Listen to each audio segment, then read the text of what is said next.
On a cold winter's day of Saturday, February 8th, 2025, I headed out to the Reading Northern to chase 2102 on her first winter excursion. It proved to be a good day in spite of some problems with my drone. I caught her 5 times, and at 3 spots, I caught her calling out the signals on my Uden BC125AT scanner. She put on quite a show with some great Reading 6-chime music and Hooter action. So come along for a great day of winter steam railroading in northeast Pennsylvania. The first shot was at Mohrsville, PA, passing the famed WRRS mechanical bear there, and her first time calling signal on the video.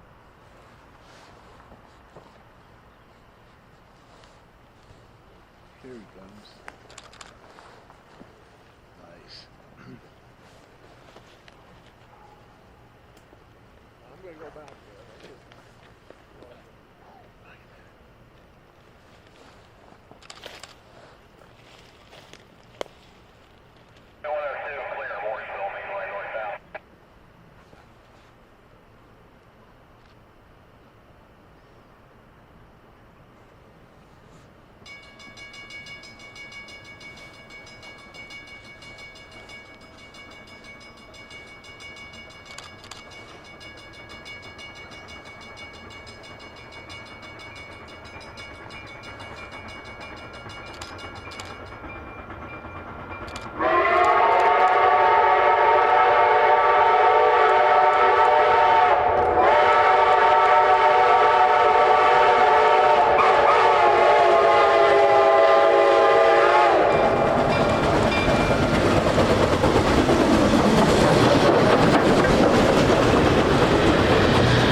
Crossing under the PA 61 overpass at Port Clinton, PA, the train passes the frozen Schuylkill River at left.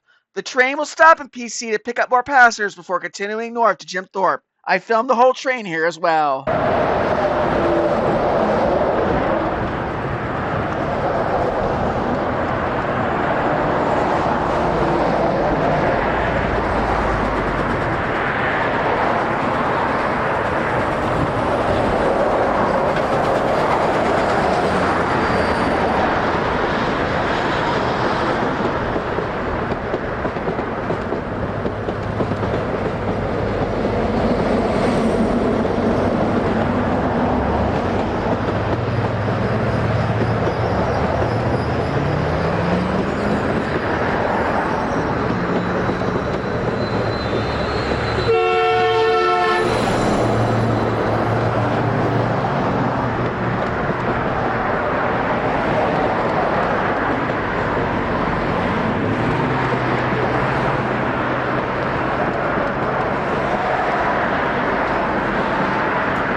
After a 5-minute stop, 2102 gets underway, continuing north to Jim Thorpe.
A little further north, we see the train passing the small town of New Ringgold, PA, and the U.S. Post Office there.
Last shot was at Tamaqua, PA, where I tried to get the drone going, but I had some problems with it, so I was forced to shoot the train only on the ground.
And that's all, folks. I hope you've enjoyed this video, and I hope to do better with 2102 in the future. Thank you for watching Alex Gillespie Rail Productions, and special thanks to the RBM crew for a good show, and my mom for going along and letting me use her iPhone video. Thank you for watching.